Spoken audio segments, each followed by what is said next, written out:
Welcome to the SCO Show. I'm Sean Drotar. That's Chase Howell. Here we are talking about the Buffs and the spring game coming up, or whatever that looks like. Black and Gold Day, scheduled for April 19th. Obviously, one of the biggest, spring day on the schedule.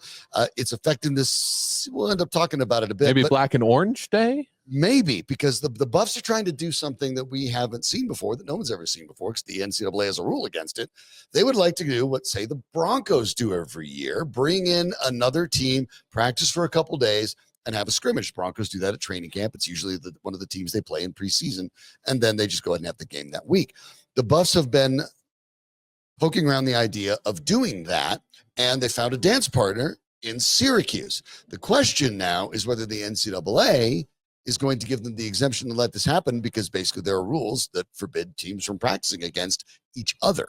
Everybody wants it to happen, which usually means that the NCAA will be against it. But maybe in this case, you definitely know the NCAA, my friend. The NCAA might change their mind and be like, hey, Coach Prime might actually know what he's doing with it. He's been right on the transfer portal. He's been right on the way to build the coaching staff. He's the only team, his program's the only one that's been on national television, every single one of his games last year. Oh, and by the way, the first one of these he did bumped then back-to-back defending champ Georgia off of ESPN and bumped them to ESPN too. So NCAA, here to be my suggestion for anyone who's listening.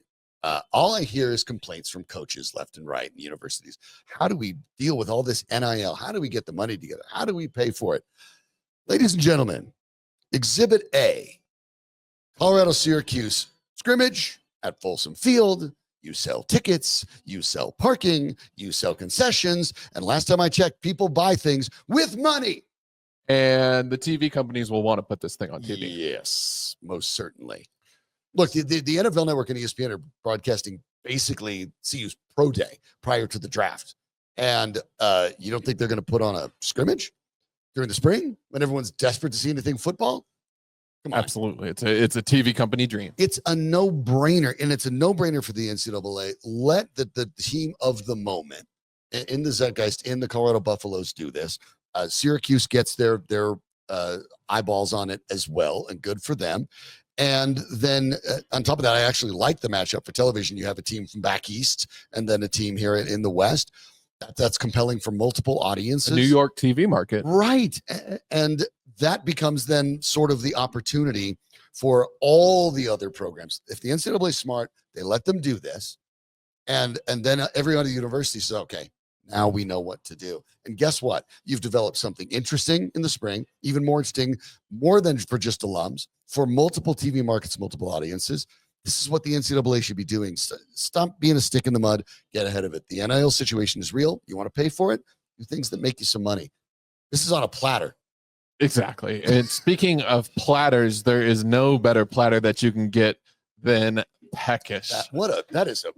Ladies and gentlemen, the business. I'm partnered now with the True Pro, but man, that one came to me. So good. Peckish is our favorite place to go get wings and beer. They have two locations now, one off of I-25 and Bellevue, the other up on the hill in Boulder. It's Coach Prime's. Well, I don't know if we can say it in an advertisement, but we know Coach Prime loves to dabble in some Peckish wings. Travis Hunter likes some Peckish wings. Shedeur Sanders has made some appearances there, maybe after a big CSU win, most notably this past season. So it's not only our favorite, but it's also endorsed by a lot of our favorite Buffs. We love Peckish. It's the best place to go watch the Buffs. It's the best place to go watch sports. Best place to go eat wings, eat their delicious pizza. We love the meatball madness, and maybe have a few beers while you do it. Yeah, great stuff there. Peckish.co is the website. So we'll find out more about this. The NCAA is looking to decide if they're going to allow the exemption. The question now is time. The black and gold game, at least, or black and gold day, is scheduled for April 19th. That is usually the inter-team scrimmage. And whether that would be replaced by this or whether this would be something separate with Syracuse, we don't entirely know yet. It's all up in the air, because kind of waiting on some clarification from the NCAA to see if it can happen at all. Exactly. And hopefully, I think Coach Fran Brown, head coach at Syracuse, said on Wednesday that they're looking to hear at the end of the week. So we could hear whether this is going to be a thing in a day or two. Now, I think CBS Sports posted an article a few days ago that said the committee will meet on April 10th. I think that might be a little too late to plan this whole thing. So yeah, it would be. I'm expecting to hear some news over the next couple days on whether they're going to be able to pull this off or not. But I don't think Coach Prime and Fran Brown are the only two that are looking to do something like this. Coach Gundy earlier on Wednesday as well said, hey, we don't have this Oklahoma State game anymore after Oklahoma left for the SEC. Why don't we do it in the spring? Yep. Another genius idea. Yep. So talking about a moneymaker again. Yeah. This might become a thing in college football. It's just too easy. The players will get up for it. Obviously, you still get all the advantages of a spring game. Players will get up for it. Alums will get up for it. Fans will get up for it. I mean, I could see part of April on your ESPNs or whatever being it's Saturday. What spring games are on today? Oh, Colorado, Syracuse. Those teams both went 9-3 last year. I kind of want to see what they do. Oh, Oklahoma State, get to revisit it. Like, you're gonna tune in and watch it, even if it's a bit of an informal scrimmage. You're gonna be curious.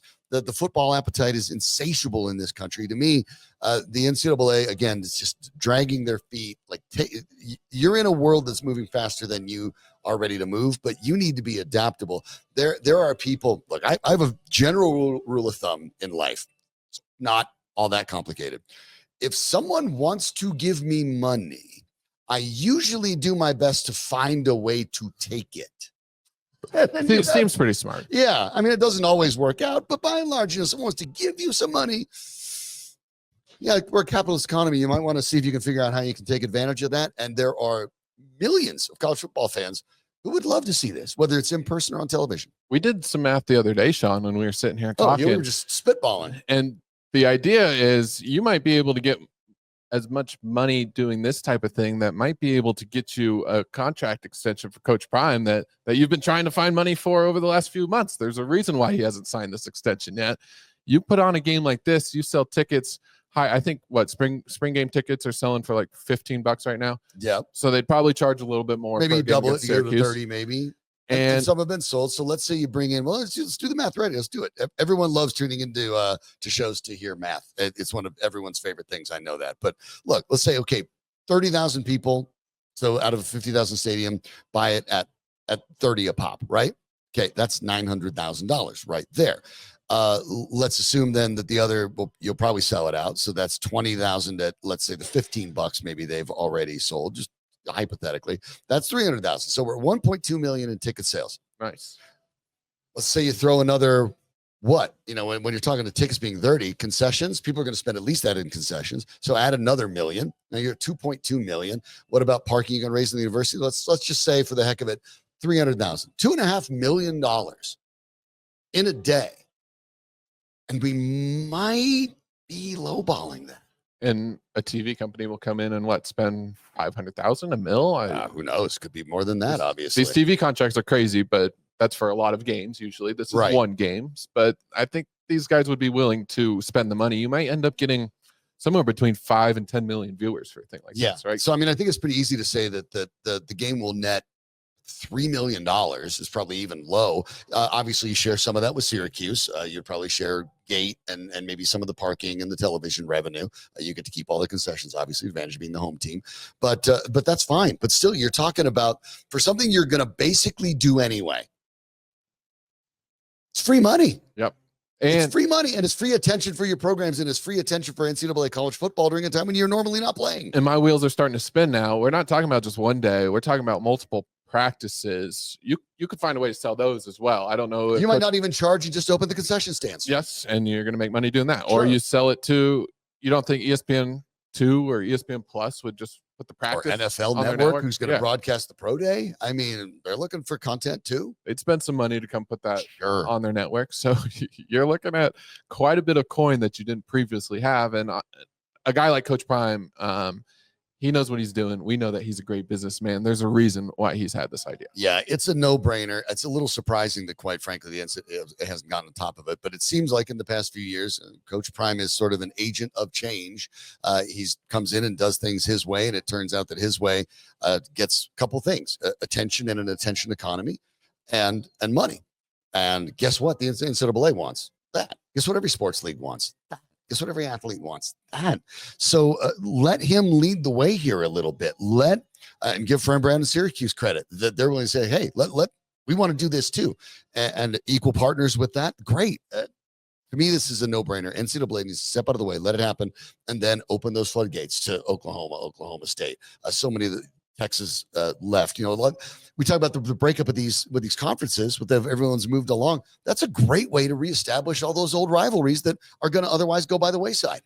All right, not to be Debbie Downer, but I'll play a little devil's advocate. You think it's a good idea to have rivalry games during the spring and practice a few days? Like, there's going to be some fights. Is that okay? It's okay. It's good TV. And NFL teams don't worry about it.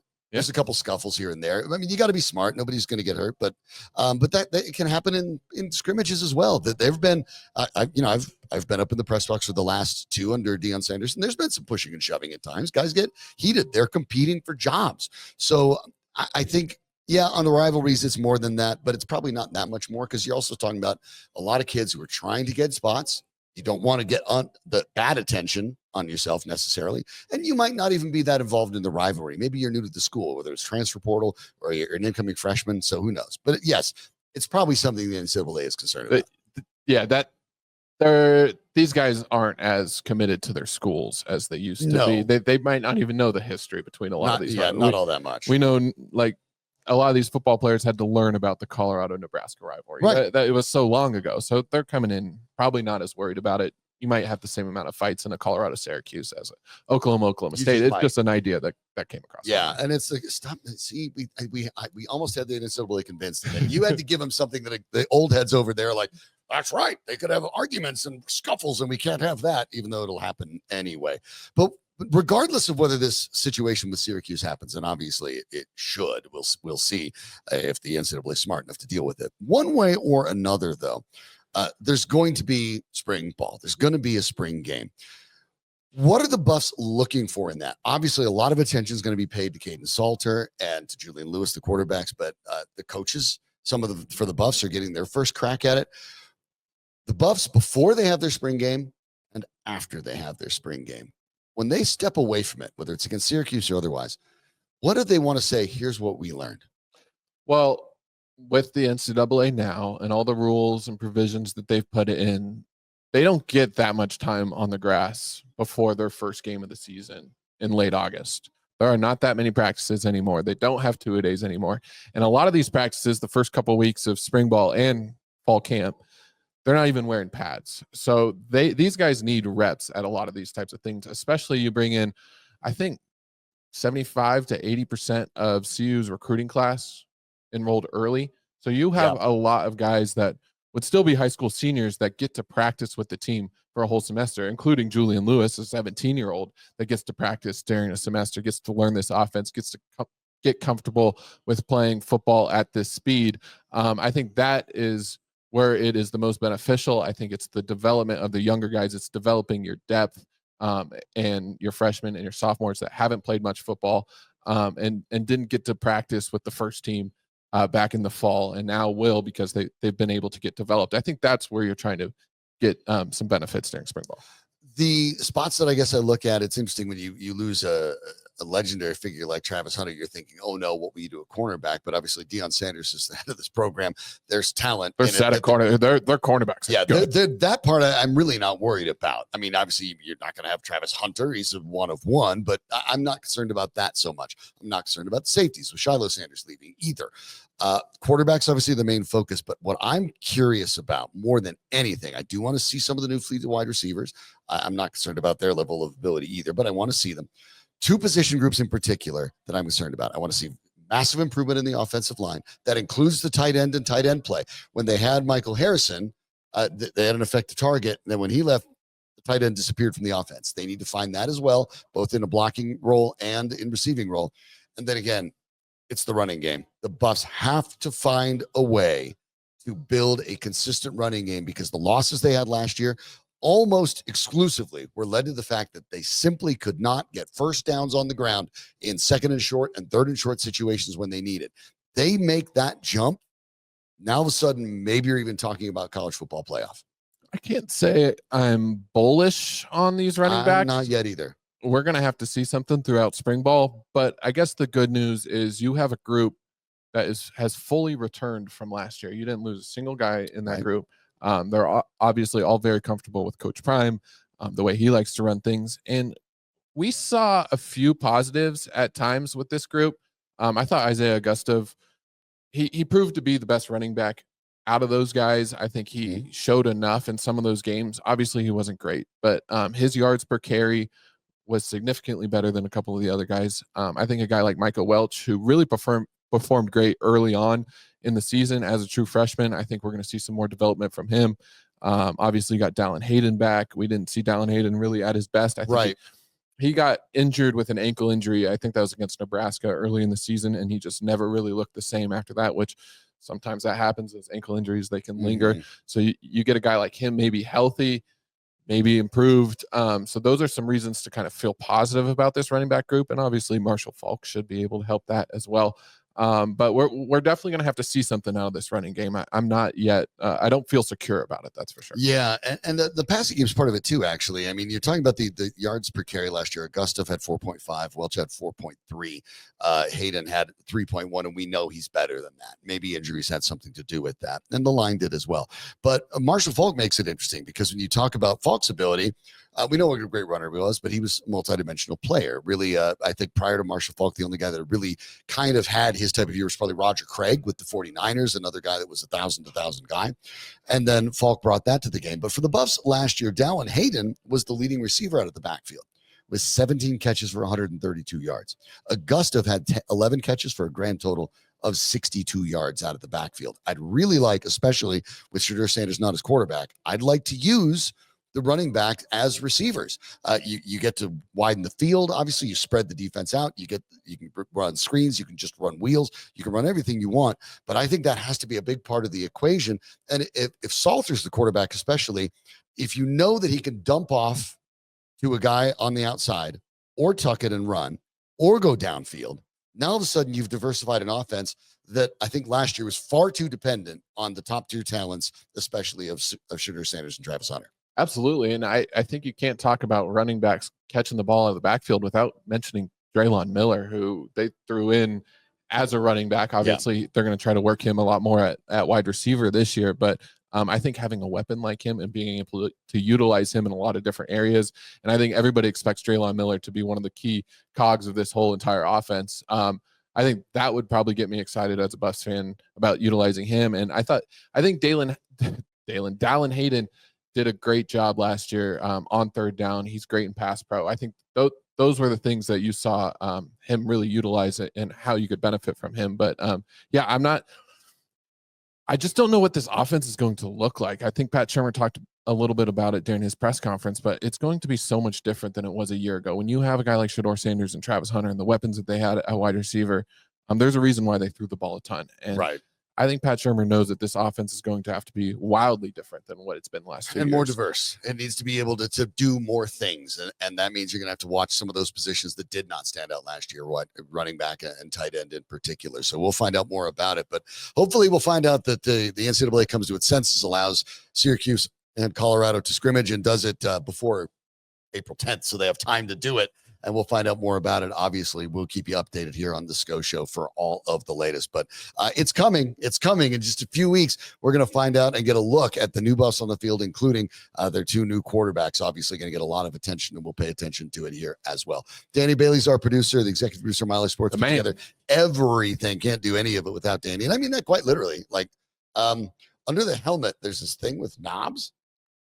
I know what it does, but I don't touch it because yeah, that's not what I do. I leave the tech to Danny, and he's the best at it in the biz. So always great to have him on this as well. But if remember while you're out there, check out Peckish, of course, Boulder, and the DTC, the wings, the pizza, the beer, all very, very delicious. And by the way, if you're also in that DTC area, go check out our friends at Resolute Brewing. We did a little bit on Mile High Sports today about it, the day they tapped SCO Show Buffalo Blonde. SCO Show Buffalo Blonde, one of the best beers in all of Colorado. It is considered a Belgian blonde. A fresh Belgian blonde. But if you like your beer a little bit lighter, but still with some nice flavor, you got to try out this SCO Show Buffalo Blonde. They named it after the Buffs. They named it after the Scotia. It literally doesn't get better than that. Resolute Brewing, it is off of Dry Creek and I-25. Yeah. Kind of right in the middle of that that Dry Creek, Yosemite, that tech center area, really easy. Of course, and they have the other one as well in Arvada, and it's tapped there as well. So if you're near in the Arvada area or down in DTC, check out Resolute Brewing Company. And the Scotia Buffalo Blonde is one of many really, really good. That's one of the really good small craft breweries in Colorado. We're really delighted to have them honor the show here. And I only drink one beer. Yeah, I only drink one beer when I'm there, so I wouldn't know about the other one. Yeah, that Scotia, it's just too Promise me they're good. But yeah, we have a favorite, and you might be yours as well. So thanks to our friends at Resolute for all of that. But we look forward to catching up with you next time. Things are heating up. They're heating up at Boulder. All of a sudden, we're going to have a spring game. We're going to really start talking about quarterback competitions, the new coaches, a lot to discuss. So keep it right here. Click, subscribe. You know the drill. He's Chase Howell. I'm Sean Drotar. This is the SCO Show. We say that for a reason. Go Buffs. Go Buffs. We'll catch you next time right here on Mile High Sports.